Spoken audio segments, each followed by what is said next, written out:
Want to grow an online business online? Are you tired of sacrifice and struggling? Do you wish to have a profitable online business doing something that you love? Do you look at other entrepreneurs and wonder what they have that you don't? Welcome to the Ballhead Marketing Podcast, a place where online entrepreneurs can learn new marketing strategies for their online business and be inspired by other entrepreneurs who are making a difference online. Listen as your host, Ahmad unveils unique marketing strategies from marketing experts and from his own personal experience. Welcome to ballheadmarketing.com, unveiling marketing strategies to get more leads and more sales. Welcome to Ballhead Marketing. Hey guys, today we're gonna have an awesome guest. His name is Brian Dale. Brian Dale is an awesome entrepreneur. He's doing a lot of things online, teaching a lot of courses, selling a lot of info products. But the main thing I want you guys to get from the call today is that from the podcast today is he's going to talk a little bit about how to document what you're doing to make an info product. A lot of times we're doing a lot of things that we can turn into info products that all you got to do is just record it, whether it be from video, audio, or text, written text.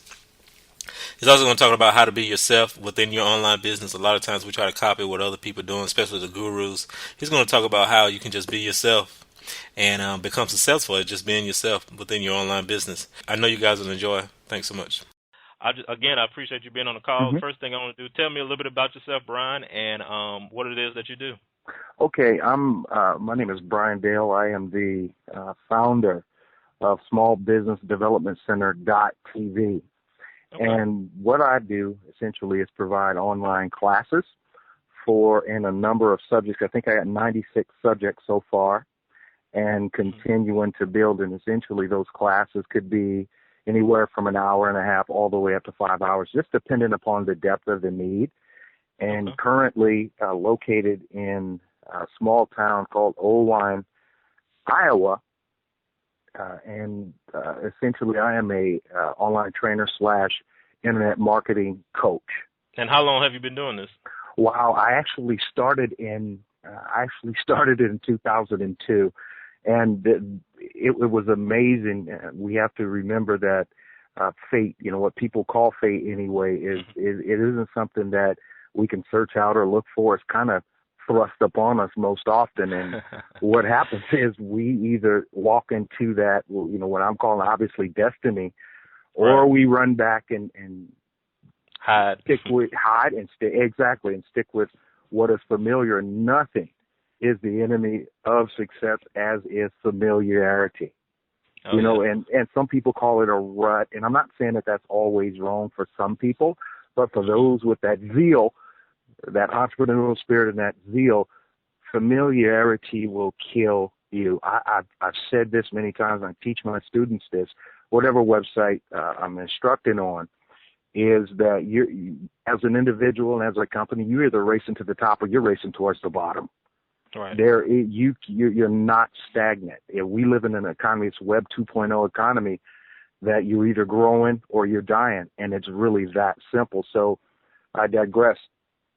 In 2002, I was working for a Marriott, and I was working in a food service division. So we had this contract at that time with this military school, and you had great relationships. Everything was going great with the contract, and all of a sudden, the leadership at the military school in Salina, Kansas changed. And, a lot of times when new leadership come in, they want to prove a point, and somebody has to be the focal point. And it just so happens that the contractor or the vendor that I worked for was the focal point. So I did everything I could, got high marks always, and up till that time, Ahmad, I believed that hard work was enough. And I've been told that, and as a United States Marine, it's certainly always seen that. But at the end of the day, this guy canceled the contract. So here I am, brand new. I was married, just been married 2 or 2.5 years at that time, had a new family, and I'm without a job, living in campus housing with my family.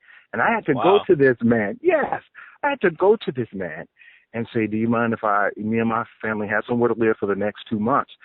And it was, I can never describe how devastated I was, simply because I was deceived into thinking that hard work is enough. No, politics arm rubbing on the golf course. That's where deals are made these days.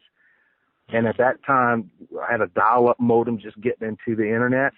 And I vowed at that time, I said, you know what? I'm never going to find myself in this position again. So I need to start now.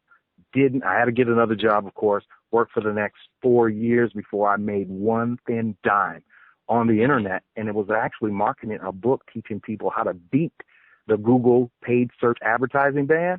Okay, awesome. Took off like a rocket. Wow. So, yeah, if you go on the internet, any book you see with keywords like AdWords ban, AdSense ban, whatever, I actually started that. Oh, wow. So that's how I got awesome. started. Yeah. That's awesome. Now, you could have started any business, any brick and mortar business. Why online business? I wanted, well, the first thing is I wanted to have, I wanted to make money, or I wanted to earn a living whether I was showing up at a place of business or not. Kind of that 24/7, some people call it a passive income model. But I wanted to make money whether I was sitting there at a computer or not, and the internet just provides so many tools to do that. Now, back then, that wasn't necessarily true. But today, Ahmad, no one with a dream of traditional brick and mortar or online, no one has an excuse, because the barriers to entry are almost non-existent now. I totally agree. There's no excuse. There's no excuse. None. There's no excuse, because I like how I always tell everybody, with the internet you can be whoever you want to be. That's a good way to look at it. I hadn't thought about it like that. Yes. I mean, if you wanted to be a singer, you can be a singer. Put some YouTube videos. I mean, of course it's hard work, and there's more factors that come into play. But I mean, it's like there's no barriers anymore. You know what I mean? There's no middleman anymore. None. Cut them out. Cut them out. Even for people wanting to. And I advised the client a couple of years ago. She said, well, I want to start a clothing store. And she was ready to go out and sign these expensive leases and to buy inventory and do all this stuff. I said, well, what if I could show you a way to start your clothing store business for less than $200? And she almost passed out. And I said, hey, you have your Shopify. Shopify is just launching in, as well as many other e-commerce options. I said, why don't you test your model, generate revenue, and then go get a place? And things worked out absolutely well for her. So the internet, it is incredible. It's just incredible. That's awesome. Now, you teach a bunch of courses. What are some of the courses you teach? I know I see some on Udemy, Curious, and I'm sure you got plenty more, but what are some of the main courses that you teach, about online business or whatever? One thing that, let me tell you first, courses I stay away from teaching, like coding, like HTML coding, CSS, Excel, those kind of courses. And the reason I stay away from them, and I'm sure you can understand this, is because there's not a lot of creativity and there's too many rules. Marketing, or you not understand, as an artist, is all about creativity. It's about you developing a course, or you developing a style, paint, whatever it is. That is uniquely you. So most of my 40 or 50 of my courses, and I got 120, 130 more to shoot. Yeah, you got a lot of them. Yeah, I got 100 more to go, too, before I even start shooting more. But it allows, internet marketing just allows creativity to brand your products and services any way that you see fit. So I focus mostly on internet marketing, but I also have business development courses, simple things like how to incorporate your business. I muscled in on LegalZoom's business. It was beautiful too, right? How to incorporate your business, design business forms and W-9 forms, just legal business type things, how to write a business plan, and those types of things. So I try to stay within the areas of marketing and business development. Okay, I got you. Do you go towards, are you doing the courses just teaching people how to make money online, that kind of thing? Would you say a lot of the gurus kind of do? Yeah, I'm actually working, developing a flagship course for that right now, and the model is going to be teaching online, or how to make money online marketing. But one thing that I totally stay away from, Ahmad, is this. Hold on one second. Okay. One thing I totally stay away from is telling people, you've seen those, or make $4,000 in your pajamas while drinking coffee. That is a bunch of foolishness. It is misleading. It is misdirecting. Yeah. So I provide people with courses of substance. This is the issue to your question. I am developing a flagship course of how basically teach people how to make money online by teaching what they already know. They know. Whatever it is, most people that work a corporate job do 10, 15 different things throughout the week. I agree. The difference is, the great thing about online courses and developing that, teaching people how to make money online, is I just teach them how to document the knowledge that they already have. That's perfect, because that's the way I went about my painting. I was like, I'm up here painting. Why don't I just put a video in front of me while I paint and talk? There go my courses right there. That's my lessons right there. I'm up here trying to figure out other things to do. I've been watching a lot of online marketing videos and courses and stuff. And the whole time, like, what do I have? And here I am. I'm painting. People buying paintings from me. Ahmad, just put the camera in front of you. You got to paint this painting for this customer.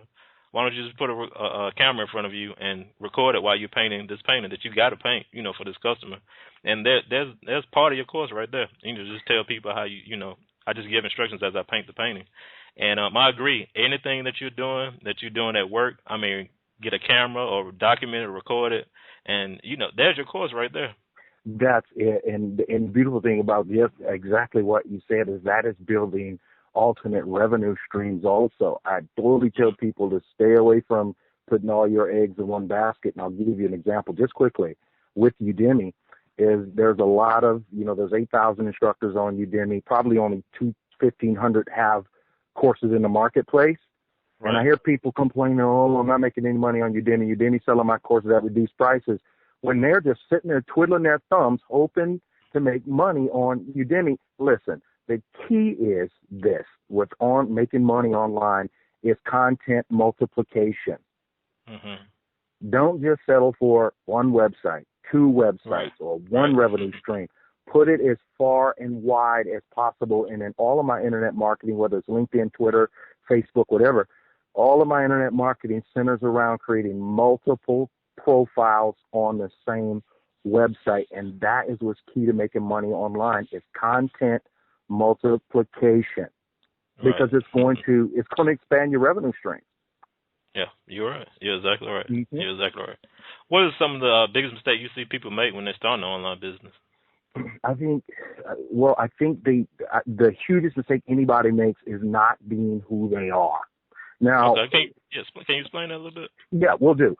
So when and you understand, I'm sure you understand this with painting and your creation, your style of painting is different from anybody else's on the planet. Right. It is. The worst thing that anybody could do is watch, Ahmad's videos on how to paint and try to be exactly like Ahmad. Right. They need to take the skills and the techniques and best practices you give them and apply it to who they are. I wonder if Kobe Bryant would ever have been the best basketball player who ever lived had he not tailored his game so much like Michael Jordan. Right. We cannot be clones of other people. Take the tools, the practices, whatever that instructor is teaching you, but apply it to who you are personally. People like real. Reality shows are so popular because it's raw, it's real, it's unscripted, and that's where we got to be. Don't ever try to be a clone of somebody else. You have to be an individual. Yeah, you're so right. You're so right. Yeah. Do you have an example of somebody who's trying to be something different than who they were that you probably work with? You don't have to give any names or anything. Oh, yeah. Oh, sure. I'll use myself. Okay.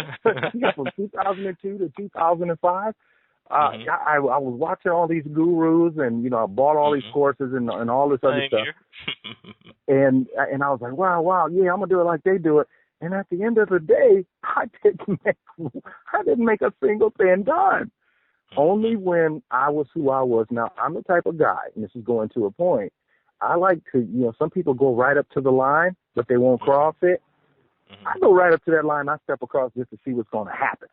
Right. So that is a character trait that allowed me to write a 23-page ebook back then, sell it for $97 a download to other people, simply because I was like, well, I like to, I like to go up to the line and cross it. So I'm going to go ahead and write this book teaching people how to just go up to that line, cross it with Google, and get their account back.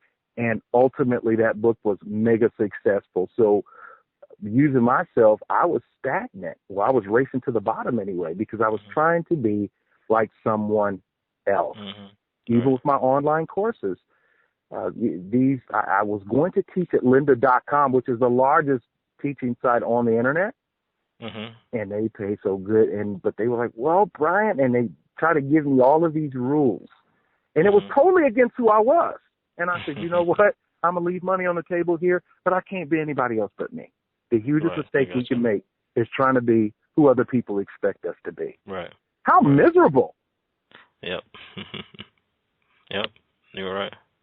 You're right. You sound like you do some interesting I know you're talking about different ebooks you've done. You do some interesting topics too. Topics that I don't normally hear about. Just listening to you talk, just about the different topics you do that you created. Exactly, and it's simply because not only do I document what I know, those different tools and techniques I've developed, like power marketing using a simple business PowerPoint. It's the only course on the web of its kind. And the only reason that I was able to develop my course is because I was walking in my destiny, who I was, breaking the mold, so to speak. I don't really care what other people are selling. We want to monitor trends. And I had a business plan student who went to the SBA, the Small Business Administration, and they were saying, well, you need to do a market feasibility study. And this person was stressed out because they didn't know what it is. I said, you don't need to do a market feasibility study, because the deal is when we do, and I'm not saying there's never a time for that. Let me get that clear. Right. But with the internet, it's not who searches. It's how they search. It's not who's marketing. It's how they are marketing. I said, if there are keywords for your product or service, that's your market feasibility study. Even, and I'll shut up, but even going to the AdWords ban book, there was no product like it. There was only 800 searches per month worldwide for this particular topic. I wrote an ebook. There was no market for it, and it shot off like a rocket. Now, that doesn't happen all the time, but it can happen. I want to ask you some more questions about keyword search, but before we get to that, what I want to do is ask you a question about what are some of the biggest mistakes you see people make when it comes to marketing their business online? Twiddling their thumbs and simply sharing their content on their Facebook page. Listen, marketing is about three things: testing, and then more testing. And I would even go further, and I'm very clear with I have about 30,000, 40,000 students or whatever. I'm very clear with them. When I say these are the techniques and tools that I use, however, that doesn't mean that this is going to work for you, so plow your own path. Again, we're back to this. One of the biggest mistakes that people make is sitting, twiddling their thumbs. Even some people set up a website and just hope something happens and hope people arrive. No. Again, not multiplying your content will kill you. And this is how simple it is. As you said, with YouTube, you can make, Ahmad can make one YouTube video and call that one video on one YouTube profile how to paint. Ahmad can set up a second YouTube profile or even go to another video site like Vimeo and set up how to paint. Ahmad can use that same video, set up a second YouTube profile and call it learning how to paint or whatever that keyword is. You have to multiply content. You have to turn one writing, one article, one video into 100. You have to be in as many places as possible. Walmart is successful because they pretty much got a store in every community in this country with more than 20,000 people. Right. And the same is true online. You have to spread your message as far and wide as possible and not just stay with the status quo and hope something good happens. Right. So would you say this pretty much this marketing strategy has brought you 80% of your success? Just putting yourself in different areas. I would say 99 personally, and I measure these things. It's amazing. It's amazing that some groups, for instance, on the Warriors Forum, there's a marketing forum called the Warriors Forum. Now, Oh yeah, I know. you know Warriors Forum. I mean, I know Warriors Forum. yeah, there's a certain type of people there, and those people typically like to be sold dreams that don't actually work. Now, you have to speak one way to them. However, on another marketing site like Wikia, WIKIA.com, those people like to be spoken into another manner. On Facebook, people like to be spoken into in another manner. So 99% of my success is just learning who my audience is. No matter what your business is, you have to learn the audience on a marketing platform that you are on and speak specifically to them while selling your products. I want to talk a little bit about some of the courses that I saw that you teach. One is WordPress. Tell me a little bit about why you use WordPress. I already know the answer, but I just want you to tell my audience. And tell me what are some of the must-have WordPress plugins that kind of help you with your online business. I use WordPress because I actually started using WordPress in 2005. And they launched in 2003, and I use WordPress because it is the most, and this includes Drupal, this includes Joomla, this includes any other content. It's the most complete package for any small business. Now, I'm not speaking of the free blogs at WordPress.com, but the premium solutions available at WordPress.org. You talk about content, you talk about setting up an online store, blogging, secure members area, whatever. WordPress has it, and I'm not the kind of person that, again, stays stagnant and comfortable, because I tried Joomla and Drupal, and I've done those things. I'm going to produce courses on all those other systems as well. However, WordPress is just the most complete packages. To your question about must-have WordPress plugins, even for the most basic custom website, there's 5 plugins that are absolutely required and certainly free. The first is Estimate, which deals with controlling your spam. WordPress has gotten really good at spam control. The second is Google XML sitemaps. You want to have, your website has to have readable structure for search engine bots as well as readers in general. The next is WordPress Super Cache, which basically just helps the load time of your website. The fourth is, especially for those who want to sign up members, is called S2 membership plugin. But the fifth plugin that I believe is absolutely critical is called 7 Contact Form. Now, it allows you to create contact forms, emailed opt-ins, and a whole bunch of other stuff. But those are the 5 that I actually shout from the rooftop anytime I produce a WordPress course. Absolutely critical. And you said you've been using WordPress since 2005 and saw some great results. I know compared to Joomla and the other ones, Drupal, I mean, I like WordPress a whole lot too. It's so much easier. Anybody can do it. So Exactly. You have another course about keyword research. Tell me a little bit about some of the software that you use. I know about Google Keyword Tool, and I think you mentioned some other ones. Can you tell a little bit about using those tools to find your keyword search? Yeah, and that is, if there is one course that is core to everything I teach, it's that keyword research course you saw. Again, we're back to this, whether it's Google, Yahoo, Bing, Ask.com. It really, who's searching for your products and services, that's, when you're getting started, that's irrelevant. What's relevant is how they search. And how they search is by keyword. Now, Google Keyword Planner is I think it's great to get a general idea of the keyword market, but there are other tools such as wordtracker.com that gives you free information, strategic information, really, that you will need to deploy products and services. And then there's another one at, what is that called? WordTracker. Oh, there's another one called Exient, which is a really great keyword tool. But with software, with using software, we always got to remember in online business is it can tell you, again, how people are searching, not necessarily who is searching, but it's up to us to take that data and deploy it across all of our social media profiles. Let me say this. I'm talking a lot, but when you select keyword, let's say how to buy shoes or something like that. Right. Perhaps that can be your custom domain name, which will help you get high in search rankings. Perhaps that could be a Facebook fan page. Perhaps that can be your YouTube channel name. Keywords just provide so many words and phrases for you to do those three things I talked about. Test, and then more testing. I don't do anything, deploy any marketing campaign without keyword research. Absolutely not. Are there certain strategies that you use when you find your certain keywords? Are you just mostly focused on long tail keywords, or?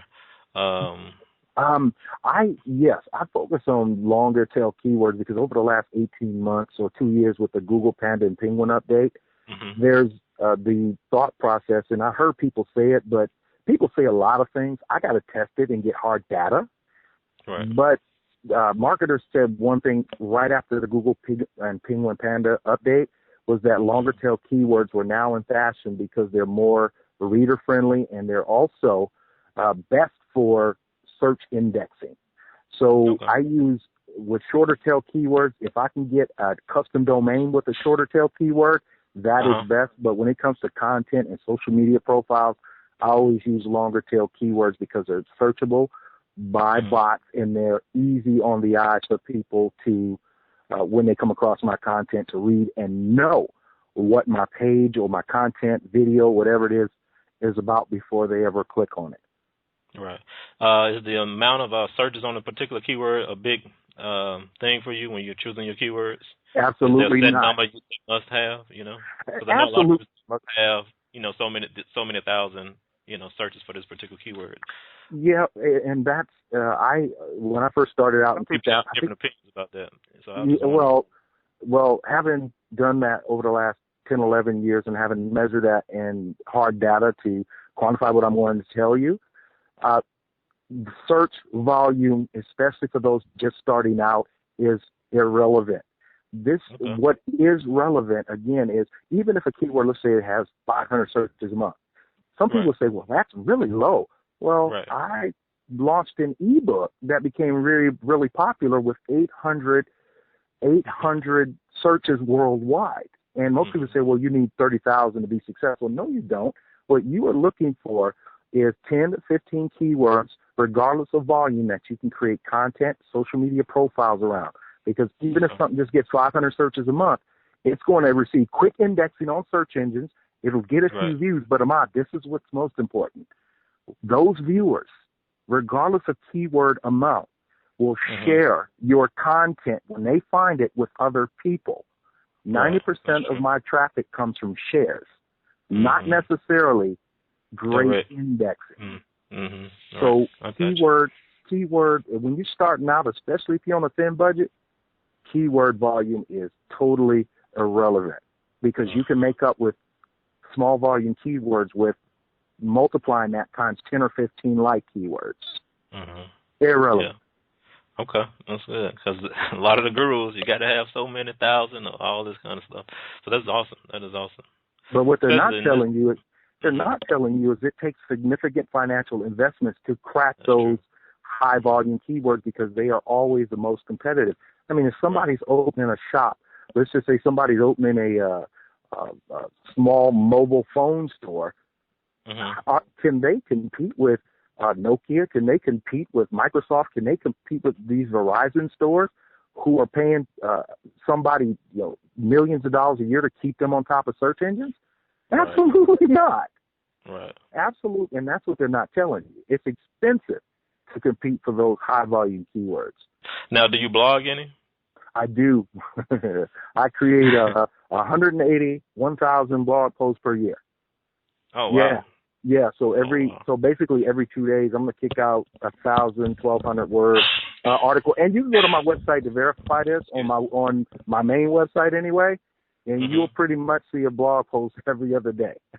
Wow, that's awesome. Yeah, content is king. Content, whether it's written or video, content is king. What I want to ask you next is, what are some tips and parting advice you can kind of tell our listeners about just pushing forward and just starting an online business? Like I said before, creating an online business I feel like this is just where it's at. It just allows you to have so many opportunities, just for Yeah. freedom and just kind of running your own business. Even if you're just starting out, just having some extra income.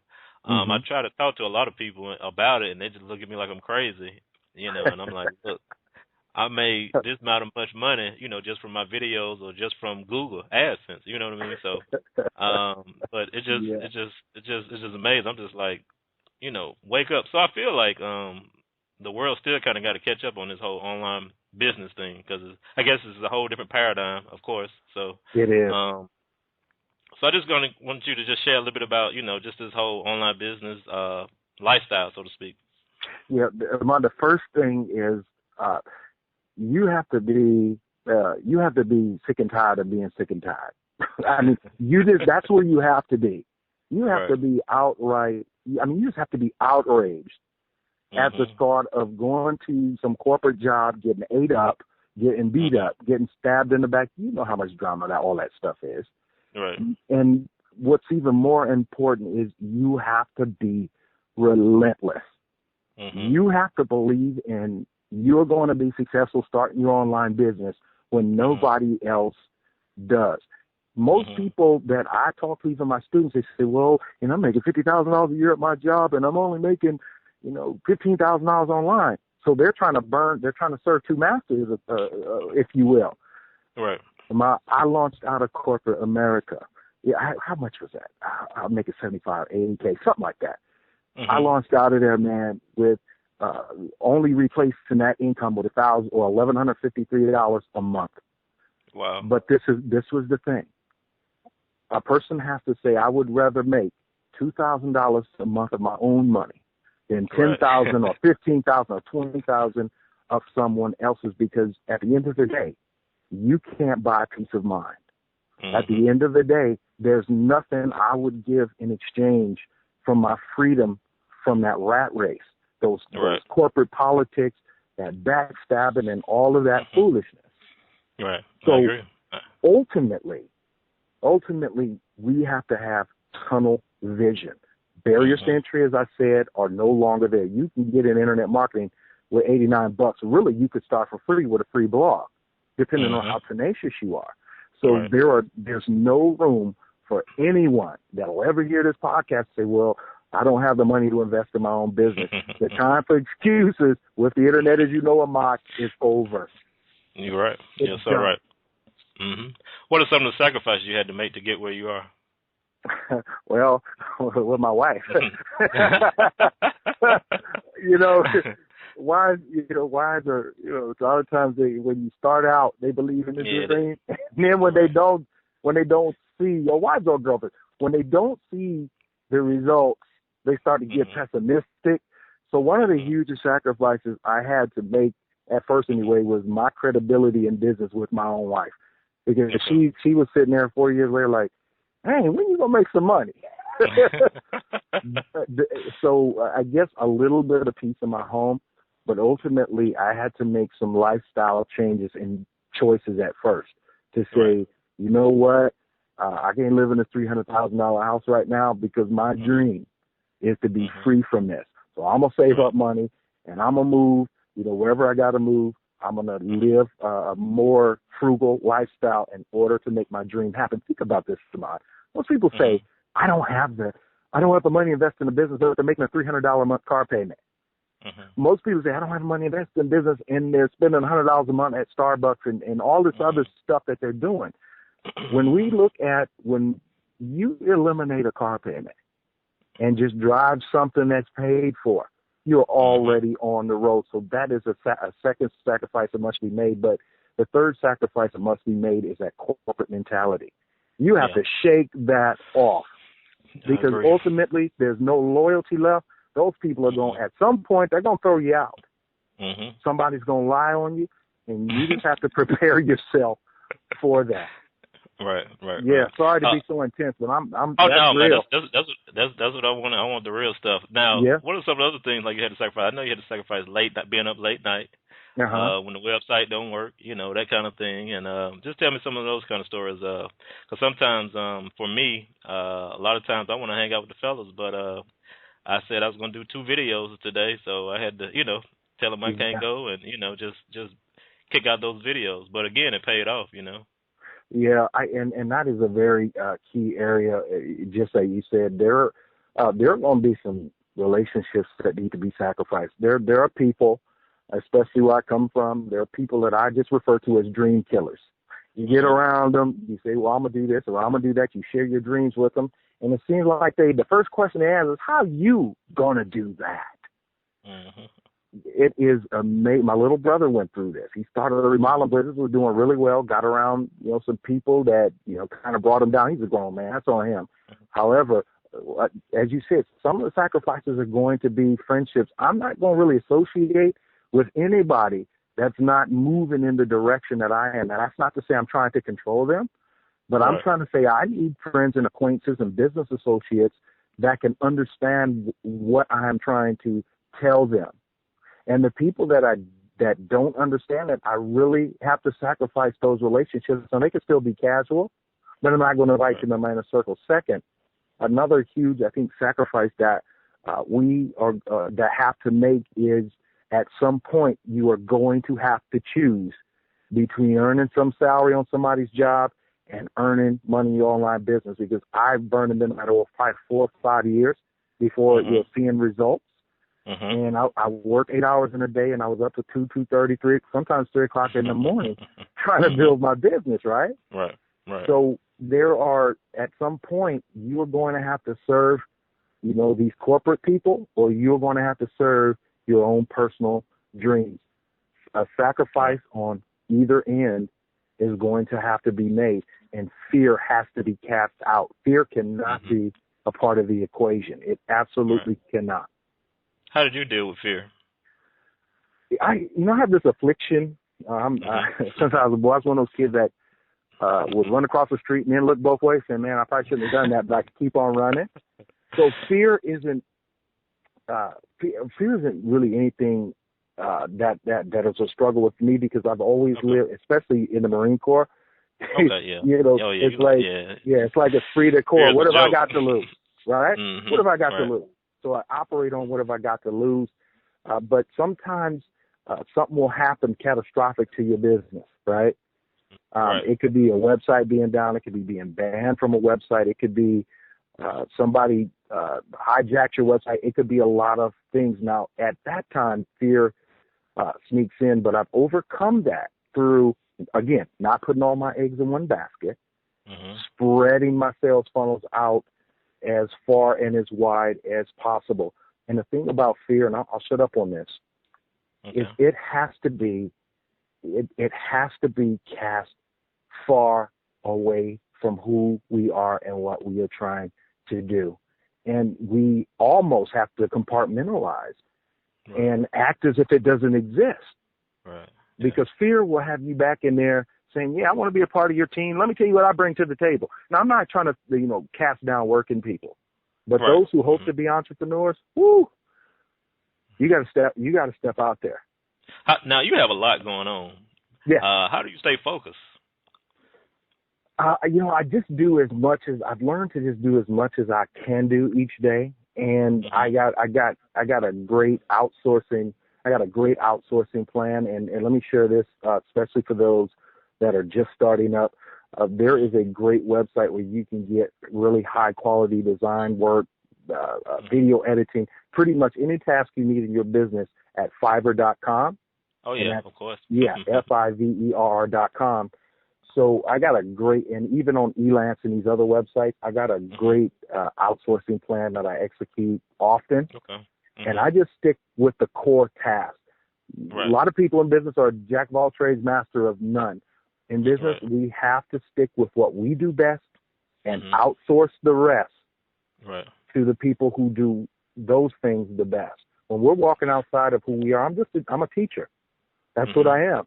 And I'm not going to spend time, really trying to design some, website at a high level. I'm not going to spend a lot of time doing, accounting and all that other stuff. I can do it, but I'm really not gifted in that. So we have to stick with and be focused on what we do best and outsource the rest. Now, how did you stay focused from getting caught up in all the new shiny objects? This guru got a new course. Because Because I know you said at the beginning you bought a lot of courses, and some of it was just a pile of beans. How were you able to kind of push that back and just kind of move forward and just stay focused on the projects that you are now currently being successful in? I had to find out again who I was, what I was great at, but I've always believed, and I know I'm on some things I'm like a huge egomaniac. No, you're fine. I'm gonna push things aside, and because a lot of times I believe that I can do that better than they can. And so when I do that, I totally block these other people out, and I kind of push forward with what it is that I'm trying to accomplish. I blindly believe, without question, that people are great tools to help us to get to where we want to go. But ultimately, we have to walk that path, and part of that walking that path is staying focused. But again, we're back to that. We have to have tunnel vision. We have to so narrow down on where we want to go that whoever's to our right, whoever's to our left, and back of us, whatever it is, they're irrelevant. It's just like the 100-yard dash. Right. People that participate in that just want to get to the finish line before everybody else. And in business, that's where we have to be. Everything else we have to cast aside. Right. Yes, all right. Yes, all right. That is awesome. That is awesome. Brian, this has been an awesome interview. I appreciate you doing this call with me and just giving so much valuable information, especially about kind of just putting yourself out there in different areas and just promoting your business to the right people. So I appreciate you just giving that value information. Can you tell the audience how we can reach you and find more about you and your business? Oh, sure. My website is located at smallbusinessdevelopmentcenter.tv. Again, smallbusinessdevelopmentcenter.tv, and that's my that's the main website that I operate from. We're getting ready to anyway. I'm getting ready anyway to outsource that to have that whole interface redesigned, because part of that strategy, and I'll put it out there, part of that strategy is to take over, these small business development centers that are all over the country. Right. Yeah. Part of that strategy is to capture market share with clients who would go to Small Business Development Center to come to our website and get everything they need right there on their desktop, laptop, mobile device. Well, I wish you much success, Brian. So that's awesome. I like what you're offering on that website. So that's cool. That's cool. I haven't seen anything like it. Yours is a little bit different. So that's awesome. And that's because I stepped out of who people expected me to be, and I had to walk my own path. That's awesome. That's awesome. You can't lose that way, walking your own path. No, you can't. You can't. That's Absolutely awesome. not.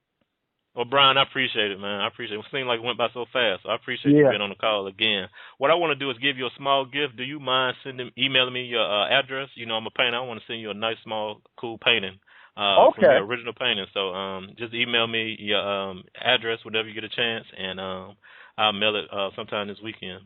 Okay, we'll do it, Mark. Thanks so much for having me. I'm serious. I really appreciate it. Oh, no problem, man. Take care. Okay. I appreciate you on the call. Thank you. All right. To find more about what we're doing over at Ballhead Marketing, check out ballheadmarketing.com. I'm also have a good free giveaway that you can check out and download. Also, if you're interested and if you like the podcast, leave a review on iTunes.